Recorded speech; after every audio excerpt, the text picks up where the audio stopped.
Welcome to Timeless Learning, the channel where we teach in-demand tech skills that never go out of style. Before we jump in, make sure you like, subscribe, and turn on notifications, so you'll always catch our next big lesson on data, tech, and the future of work. By the way, guys, all the class files and materials are in the description below. If you don't see them there, just check the comments section. I've dropped the links there too. Alright, so let's get me off screen and show you what we're going to be working on today. This is the final dashboard that we're actually going to be building. And so it's nothing crazy, right? I'm sure you have seen all of these things before. And I'm just going to help you kind of build it out, show you what to do, the buttons to click. And it's really going to be a simple walkthrough. By the end of this, you should be able to do all these things very easily. And I highly encourage looking at the data and looking at these visualizations and seeing what else you can do with it. There's a lot of different colors, a lot of different visualizations that you can do with this data. I'm just showing you this today. And so the more you go out there and the more you do this on your own and you mess around with stuff and choose different things and see how it all works, the better you're going to get. And so I highly, highly encourage doing that. So what we are going to be working with today is an Airbnb data set. I'm going to show you that in just a second. And I'm going to show you the data and we're going to just jump right into it. Alright, so this is the data set that we are going to be using. This is the Seattle Airbnb Open data set. And let's go down really quick. There's 3 different CSVs in here. And so this is some of the data that we're going to be working with.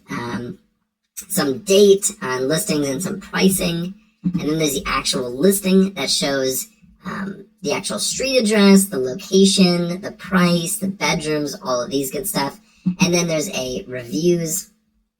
And it has, some comments and, talks about some of the reviews. So this is what we're going to be working with, but you don't have to go in here and download it. I have already combined all of these CSVs into one. I've put it on the GitHub, so I'll have a link below, so you can just click on that, and you don't have to do all the stuff that I did to get this set up. Just so you know, this is from 2016, so this data set is a little bit old. If you want to, you can come right here, and I will leave this link as well, and you can get the data set from, a couple weeks ago. They are continuing to update this. This is always updated, and so you can go ahead and download these, but some of these are these csv.gz, so you may need to convert it. I don't want to go through that process in the video, and so I am just going to go with what is literally in Kaggle and use that. But if you want to have an updated one for your project, I just advise you to go in here and grab it yourself, and that should be perfectly good. So go ahead and download the dataset from the GitHub, and we should be good to go. So this is the Excel that I was just talking about. This has all of our CSVs in one place. This is, an Excel workbook. So in this reviews, actually, let's start with the listings because that's kind of where it all stems from. We have our listing, and the data in here is, really extensive. There's a lot of data in here. So let's get over really quick. The listing refers to the actual home that they're renting out, the Airbnb. So it shows their location, and there's a lot more location information over here. I'm getting into it in just a second. So there's the neighborhood, the city, state, zip code, all stuff that, may be useful. There's a latitude and longitude. It shows what type of property it is, so that's really good. Right over here, it has, how many bathrooms, bedrooms, and beds. Sometimes if it's a 5-bedroom house, it has 7 beds. So that's why there's those 2 different fields. I don't know if you're familiar with Airbnb and what they have on there, but just something to note. They have the price. This is the price per day. There's a weekly price, a monthly price, and if there's a deposit needed. And then a cleaning fee as well. So a bunch of financial data that's, super useful. We go into it a little bit, but there's so much you can do with that, if you want to dig into that. And that's kind of it. The rest of it's pretty useless. And there's there's so much data in here. Almost, more than half by far is nothing you would put in any type of visualization. And this is pretty common. You're not going to get data every column where you're going to be able to use it. A lot of times it's just a lot of useless junk. And so you have to know what you're looking for and know, what's actually useful. So that's the listing. Then we have reviews. Now, What's really a little bit confusing in here, and something that you just need to kind of understand about the data, and something that if you get a data analyst job, you need to understand your data, because it's very easy to come in here and say, okay, there's an ID field, and here's an ID field. So that means that those are the same. Well, not in this case. This ID field is actually the reviews ID, not the reviewer ID. That refers to like the person. This is the reviews ID. This listing ID is the actual ID right there. So really important to note. And then then they just have their comment there, what they left as a review. And then on the calendar, I don't know why I'm scrolled down. We have this listing ID again. So again, that listing ID is equal to the ID in this listing table. And we have a date and a price. So this refers to a specific location. And on this day, they got $85 for it. Somebody rented it out. And so then there's these like T's and F's. Let's try to find a blank one really quick. Here's a blank one. So there's these T's and F's. The T means that it was taken. The F means that it's vacant. I don't know exactly what it means, what the T and F means, but that we can deduce that much from this. And so you can see when and how much this person was making, or this home made, in that time. So really, really good data in here. There's a lot to work with. And so we're just going to be kind of, I'll give you a little bit of a use case for it in a second. And then we're going to start trying to answer some of those, building out some of the visualizations for that use case. Again, you could have 20 different use cases for this data, or more, honestly, for this data, where you could build out different dashboards and different reports, literally with just this data. But, we're doing a pretty general, broad project, and so it's hard to answer all of them.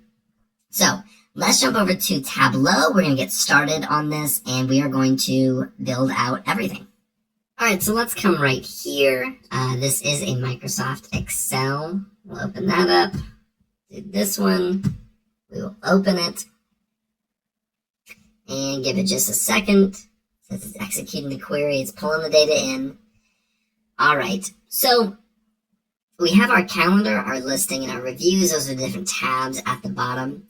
We're going to start with the listing. This is the kind of the main one. Has, I didn't show you, but there's about 3,600 locations that they had in there.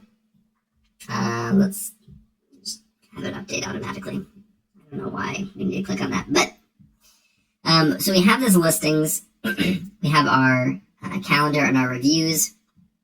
What we're going to do is we're going to come in here, and we're going to open it as we did in our very last video for the joins. So now that we've opened it, we can kind of go in here and we can do the joins as needed. And so let's go over here, and we're going to, let's start with calendar. I'm going to put it right there. That was super slow. I apologize. All right, let's wait for it to get the data. Start setting everything up. Did not think it would take this long. I apologize.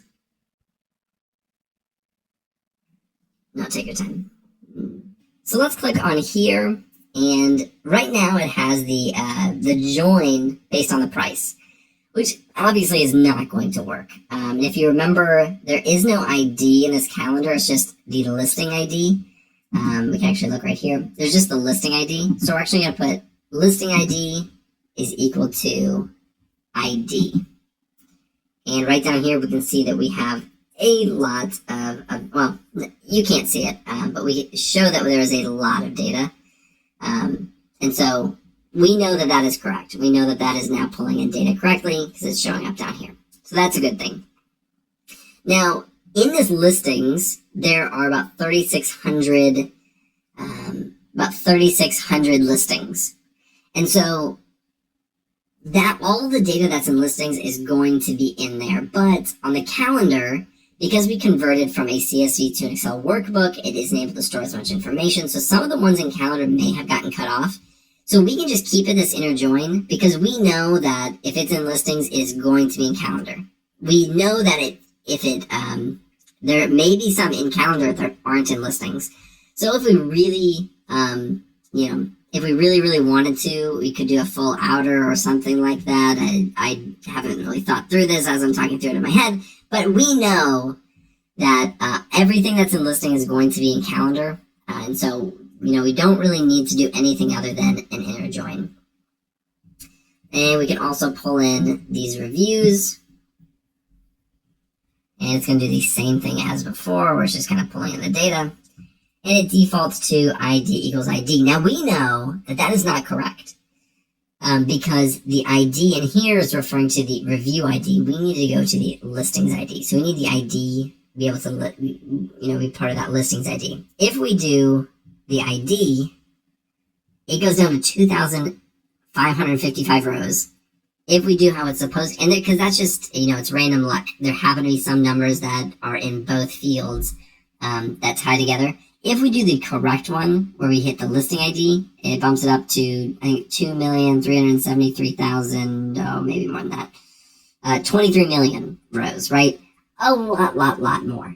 And so it's super important to get these joins right, to tie them together on the right fields. If you just do it based off what Tableau tells you, because it has that automated, it goes into these fields and says, okay, these are the same exact column name, so they're most likely going to be what you're looking for. Well, it was incorrect in this point. So it's really important to check those things and make sure you're pulling in the right data.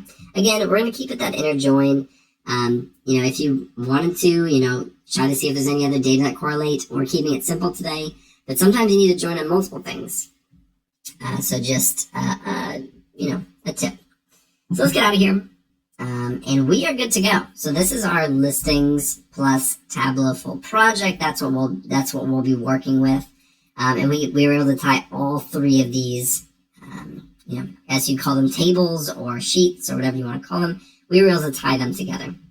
So let's go over here to our first worksheet. Let's see. All right, so this says Tableau Public only works with less than 15 million rows of data. We have 23 million rows of data. That's a problem. And when I did this before, it didn't do that. So we're going to work through this together. So this is date reviews. I believe this is date for,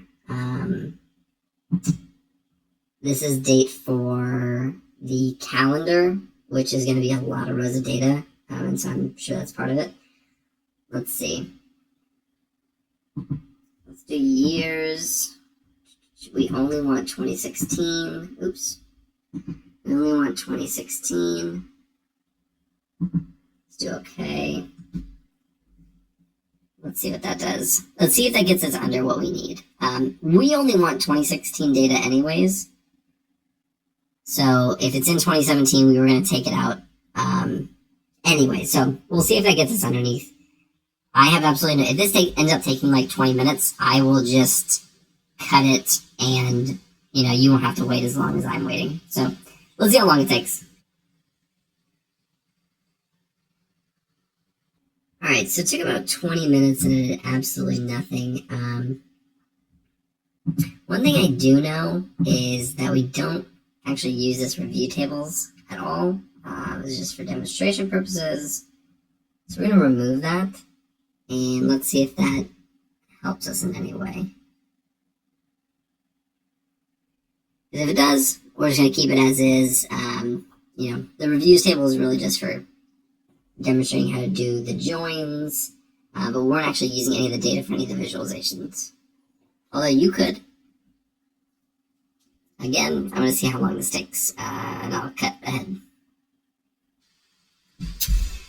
Alright, so that worked perfectly. It apparently took out all the data that we needed, or all the rows that we needed to get under that level. Again, I was just doing that to show you that joins, how you need to change the columns to make sure that it joined properly. We don't actually use it for any of the visualizations, so their end product is going to be totally fine. I don't know why this didn't happen to me when I created this whole thing already. So just going to move forward because I make mistakes. So let's keep moving. The first one that we are going to make is that it's that colorful one. I'll probably pop it up on screen so you can see it. Well, if I remember, I'm going to pop it up on screen. It's the colorful one. It's the price by zip code. So we're going to be looking at these zip codes and kind of see, how expensive is each zip code. And before we actually start, I just remembered I want to talk to you about the use case for this data. I want you to imagine that you're working for somebody and they're like, hey, where, I want to start an Airbnb business. I want to know where I should go. Where should I buy a home, put it up on Airbnb and start renting it out? Where's the best place? What are some of the factors that I should be looking at? And so that's kind of what our use case is. So some of the things that he cares about are things like bedrooms, location, which is really important, and how much price he's actually going to get. How much money can he charge? And so he's trying to optimize that to make sure that whatever rental he gets, he can make the most profit from, instead of choosing something that, he thinks would work, but, in the end, he's actually not making that much money. So those things are important. So that's our use case. We're trying to help this guy out, help him find a really good Airbnb. So let's take a look at these zip codes real quick. We have quite a few of them. And there's one that's null. We'll exclude that. Or if it doesn't have a zip code, we'll just exclude those, because they're not going to show up on these visualizations anyways. And so we want to look at the price. So we just want to find the price, which should actually be down here. And not the sum. No, we want to look at the average price. And let's order that. This is great. So this is the most expensive one, zip code 98134 at $206 for the average price. But let's give that some color really quick. Where's the zip code? It's up here. So let's take that zip code. We're going to put it right over here. We're going to do color. And it's going to give it some assorted colors. Now, these colors are going to, when we do the map in just a little bit, these colors will match what we're doing in there. And so, I like to try to color coordinate things. We're not going too crazy with the colors today. So this is our very first visualization. Congratulations. It is complete. So we can label this one, and we can just do price by zip code. And I'll make that bold. I don't know. I usually like it bold. We'll apply. We'll do it like that. And boom. First one is done. And this is our starting place to say, hey, person who's looking to buy this Airbnb, here are the zip codes where they are able to charge the most for their Airbnb. So let's go over to the second sheet, and we're going to be doing the map. And so map is pretty easy, but it's pretty easy once you actually get the data that you need. Although there's a lot of different data that you can use for the actual map right here. You need something that shows the location, and there's a lot of things that show location in here. In fact, they already provide a latitude and longitude, and then at the bottom, they generated a latitude and longitude from some different fields.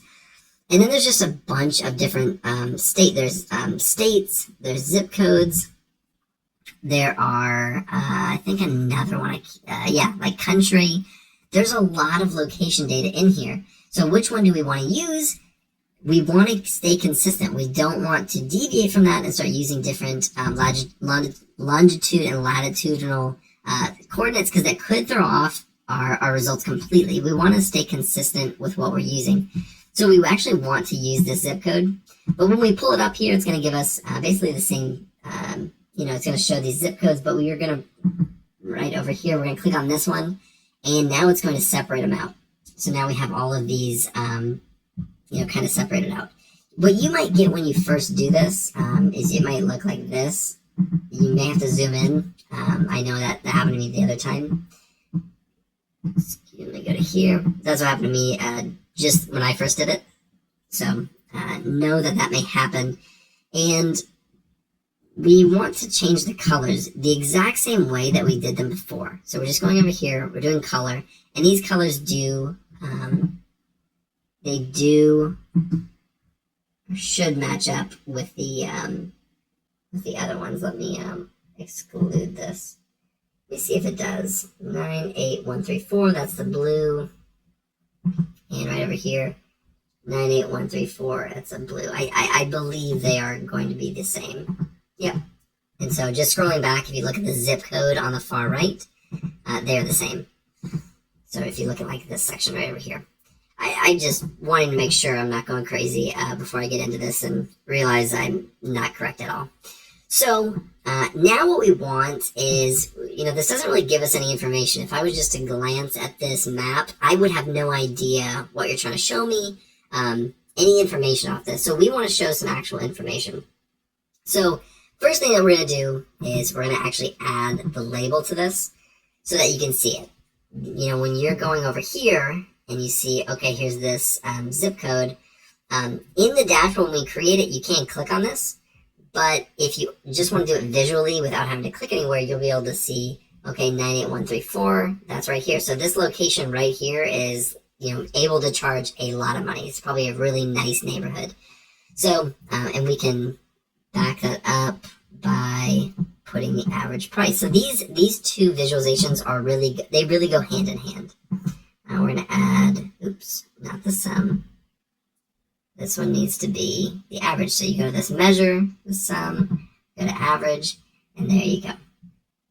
And these should match. So this should be 206.6. I'm looking at the average price right here. And then we go over here, 98134, 206.6. So this all matches, and we can actually change that size a little bit if you want to actually get it within each of these things. Adjust it as you see fit. I think that's fine right there. No need to mess with it anymore.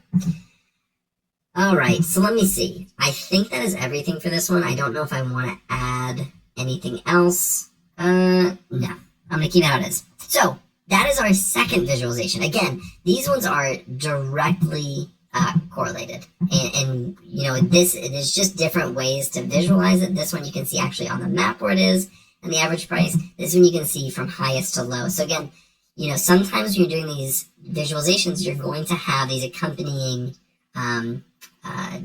visualizations in your dashboard. That's very normal.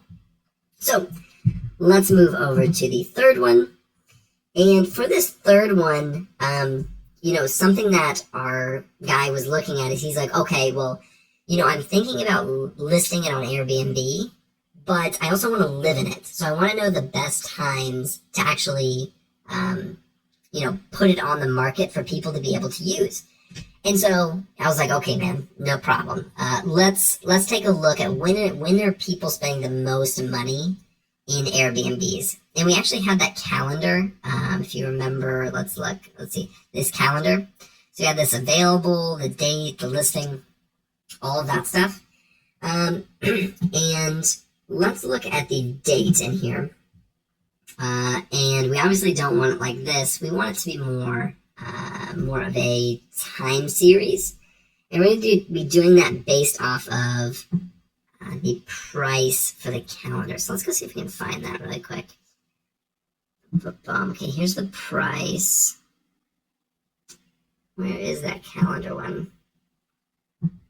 Let me see. Okay, there's the calendar. Oh, here. I totally forgot where that was supposed to be. Oof, that looks terrible. Okay. Let's see. Let's start working on this because this needs some work, obviously. This is the worst visualization I have ever seen. So we need to work on this a little bit. What we need to do is we need to change some the way that these dates are seen. So right here is these are two separate things. So if I go right here and I do by quarter, it's just going to change the quarters here, right? That isn't really helpful. We actually want to keep the year here. What we want to do is by year. We want to separate it by year, but we want to separate it. Let's just do, I don't know, let's try week and see what it looks like. Okay, this is great. This is what we're looking at. Again, if we went back and changed this to like quarter, changed it quarter and then changed it to week, it would show the quarters, but it wouldn't show everything, right? This isn't all the data that we need. And so, you really need to make sure that you're doing this correct. By default, it's almost always year. But if you're looking at it via quarter, so like, let's say somebody comes in and you say, hey, what quarters, I'm going to break these out by quarters. in that year over year, that's how you would do this. But in the year, we want to break it out by the week. And you see this huge drop off at the end. Well, that is actually because the data doesn't go past that. There's just like 1 day of data or one week of data in here with actual with January of 2017 data. So it just drops off because this is a sum. So it only adds up to like 591,000 compared to like the 2 million. So we want to get rid of that. And how do we do that? Let's see. I think it's filter. Is it format? No, it's not format. What am I thinking? Bear with me. Let's see. Filter. Well, I was looking for it. I just couldn't find it. Let's bring it back to the 31st. Let's see if that fixes what we need. Perfect. That's all you had to do. And the reason that this is helpful, and oftentimes you'd have several years worth of data in here, and then you could even do something like this one where it has multiple lines. The reason that this is helpful is because if I'm telling my friend, I'm going to say it's a friend, or business partner, whatever you want to use this use case for. I'm going to tell him, hey, the beginning of January all the way until like, even February, it's like really low. It's half. So there's not a lot of people traveling because everyone travels when? At the end of the year. So in November, December for the holidays to visit family, and then in the summer for vacations, I would tell him, just based off this one thing, I would say, hey, over the summer, and then at the end of the year and during the holidays, that's when I would be renting out your Airbnb. Okay? So just this one very simple visualization can help him understand the best times to do that. That may have been intuitive. You may have already known that, but you can prove it with the data, which is always really helpful. And let's see, is there anything else that we need to do with this? I'm just going to label it, and I'm going to say revenue for a year. Let's do bold, do apply. There we go. Did I label this last one? I didn't. Let's label that last one. And we'll do price per zip code. Price per zip code. We'll just keep it at that. Just keep it simple. And let's do that. All right. I believe we have 2 more. So we have done 3 of them. We got the zip codes. We've got the the time of the year. Now, something else that he was wanting to know is, just how things affect it, and something that's going to affect the price of the actual Airbnb is going to be the amount of bedrooms. So the larger the house, the more bedrooms, the more it's going to cost, typically. So we can take a look at that. Let's pull in these bedrooms, and that will be our columns. No, it won't. What we need to do, and so I knew it was going to happen. I just forgot it until right now. This right now is actually it's a value, right? So it's a number, and that's totally reasonable because if we go right here, we do count distinct. That's because there's only 7 values, right? It goes, there's 0 bedrooms, 1, 2, 3, 4, 5, 6, 7, all the way up to 7 bedrooms. Right now, it has it as a numerical value. We want to change that to create it as these measure names, not a value. So we're going to remove this. We're going to go right down here. We're going to click this drop down, and we're going to say convert to dimension. And so now we're going to add it as a dimension. So there, that looks much more normal. Really quick, I'm gonna keep these in here for a second, but we're gonna get rid of these nulls and zeros because if a home has 0 bedrooms, that's a problem. And so we want to look at the price again. Let's go down here in the listings. It should be the price. Now this is the price for the location per day. If you want to look at monthly or stuff like that, they have that data. But we're just going to do the price, the average price, not the sum. Although this is helpful, so just really quick before we change it, this is going to show you which ones are bringing in the most money. It also may show you which ones are the most common.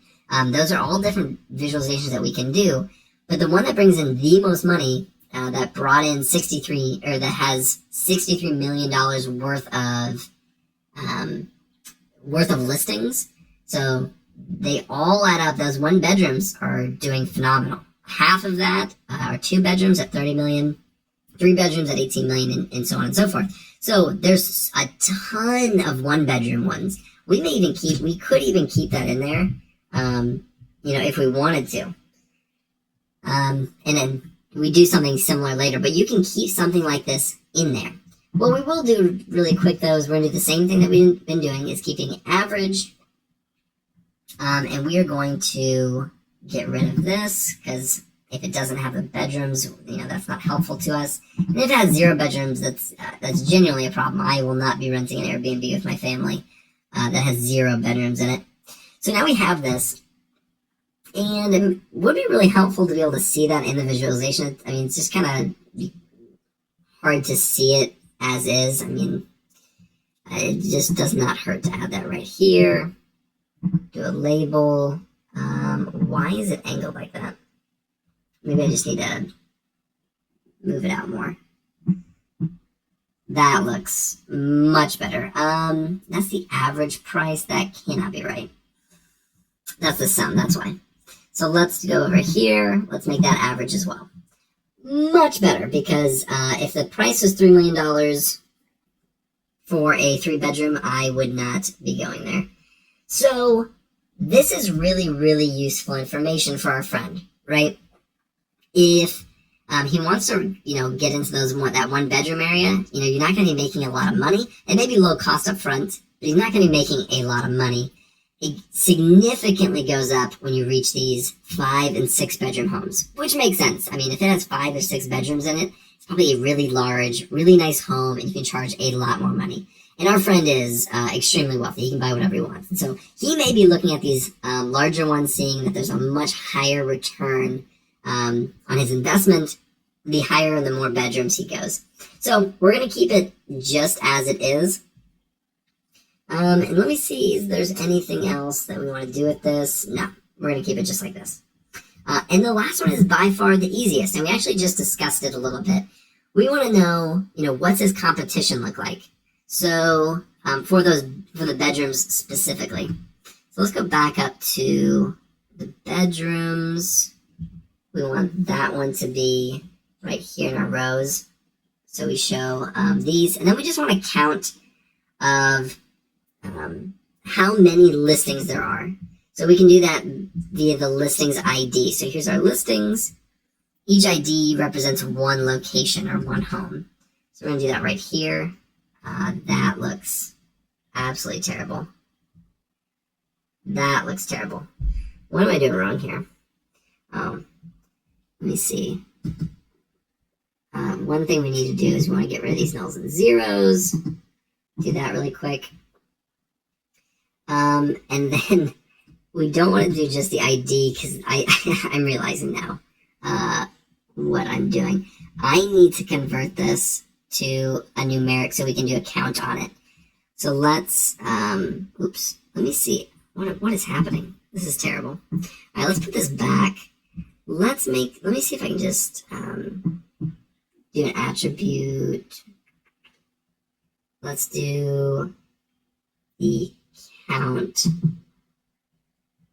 And let's do text. No, it needs to be a distinct count, because that's basically like a count of the numbers themselves, not each individual ID. Okay, it took some figuring out. I'm gonna keep that in there because you guys need to see. A lot of you guys like seeing when I make mistakes, so it makes it feel like when you make mistakes, it's okay. I'm all about that. So I'm leaving that in there. You guys can see me fail a little bit. I just forgot how to do that for a second. And this is exactly what we're looking for, right? It showed us in that visualization that we were looking at earlier before we switched it to the average price. This is showing us that there are, for 1 bedrooms, there's 1,800 1 bedroom, 2 that have 483, 3 that have 206, 4 that have 55, only 5 that have 20, and 6 that have 5. So the more you go up, the less and less it is, or the less and less competition there's going to be. Now, is there a lot of demand for 4-bedroom, 5-bedroom, 6-bedroom? That's for our friend to figure out. Well, maybe we'll help them out with that later with the data. You know, we could look at the reviews that we had. There's so much data in here, and we could absolutely figure that out. But for what it's worth, we're giving him this initial stuff, and he'll have follow-up questions for us later. That's how it always works, I promise. So now we're good with this one. Let's label this one. Did I label the last one? I will go back and look. Distinct. I'm going to butcher this one. I'm going to do distinct count of bedroom listings. That may not make sense at all, but we're keeping it. So we're going to do bedroom, apply, okay. Let me see if I added the label on this one. I didn't. Let me do that real quick. We'll do average price per bedroom. Again, oops.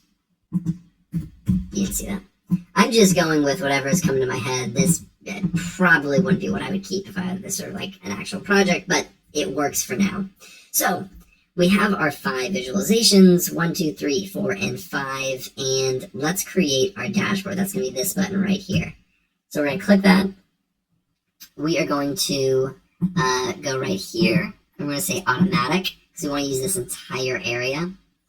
And so now we're just going to start, pulling them over. And I'm just going to start from the very first one and go to the very last one. Keep it really simple. So this very first one, we'll pull it over. It's going to take up the entire space until you start adding all the other ones. We'll include this one right here.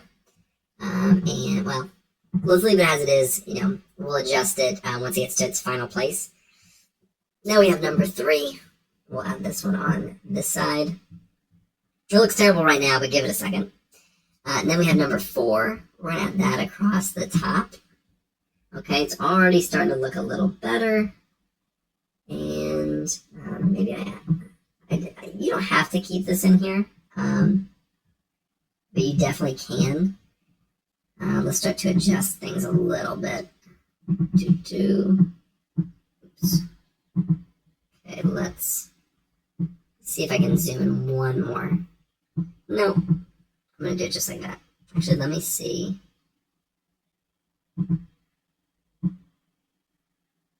If I can make it even just a little bit closer. Perfect. That's the best you're going to get. If you didn't see, I used this magnifying, and then I could click on the area that I wanted to see. So we're going to keep that just like that. We're going to move this over because that is definitely not as important. And then we're going to move this way over as well. So keep it just like that. Again, this is something where if you want to, you can click on this. I don't know why. I can't remember how to get this connected, but you definitely can. Okay. I was just clicking on the wrong one. That's why. That is why. But you can click over here, and it'll filter based on. So if I go to this one, oops. Oh, geez, what am I doing? Oh, this is a travesty. Okay, let's try to get this back. All right, I'm not touching it, guys. You get the gist. You can mess around with it yourself. I'm not messing this up. Okay, so the next thing we need to add is the very last one. It's going to go right up here. And then we're just going to kind of move it off to the side. And let's see. I'm going to add, this caption. If you've never seen something like this before, and I actually want to make this bigger as well. Jeez, give me a second. It's kind of lagging a little bit.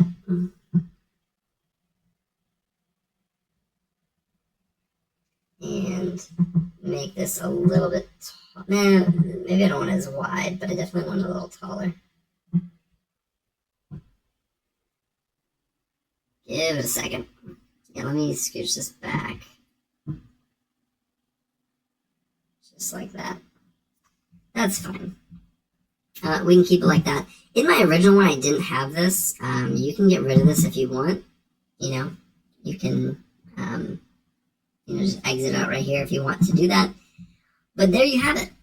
This is the entire thing. So we started from the very start. We started with this one and this one. Did some, and this is, all of our zip code work. Then we took a look at the calendar where we looked at the price and did some time series visualization.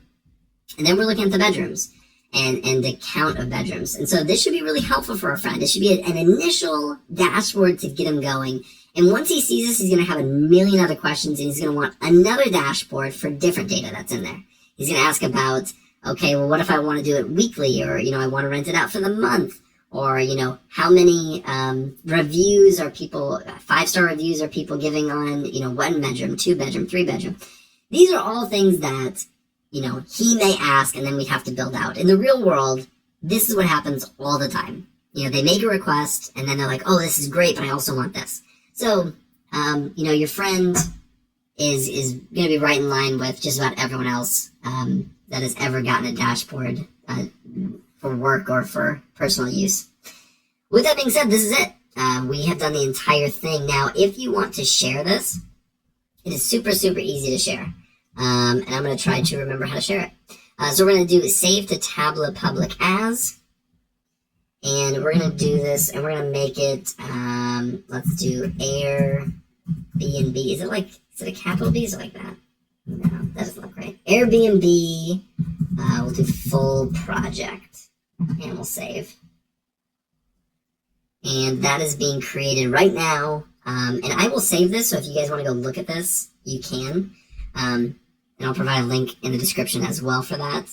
And see if yours looks similar to mine or better than mine. Give it a second because it's thinking. All right, so here it is. So here's our final project. And if you followed step by step, then you should get this exact or very, very similar to this one. Again, I encourage you to, if you want to have the up-to-date data, to go to that link in the description that has the most recent data. They update that, I believe, monthly. So you can go there, get the most recent data, and then you can do stuff, and you can create a beautiful project just like this, but with the most recent data. Again, I use the Kaggle data just so you guys can remember. And I encourage you to look at the different data points that are in the Excel. There is so much in there, and you can use honestly, there's probably 30 or 40 other fields that you could be using in there that we never even touched. But for this project, we're keeping it pretty simple. And so go do that, make completely unique dashboards and visualizations, and create projects and add it to your portfolios so that you can create a fantastic portfolio website and get a job. And that's what this is all about. It's about upskilling and getting these skills that you can, get a job or do better in your job. So I hope this has been helpful. I really appreciate you guys joining me and doing this entire project with me. I have no idea how long this is. This could be like an hour for all I know. So thank you so much for sticking with me this entire time. If you like this video, be sure to like and subscribe below, and I will see you in the next video. Thanks for watching. If you found this helpful, please like, comment, and share this video with someone who's learning too. Don't forget to subscribe and tap the bell icon so you never miss another skill-packed lesson from Timeless Learning. Remember, the best investment you can make is in your own knowledge. Keep learning because growth is timeless.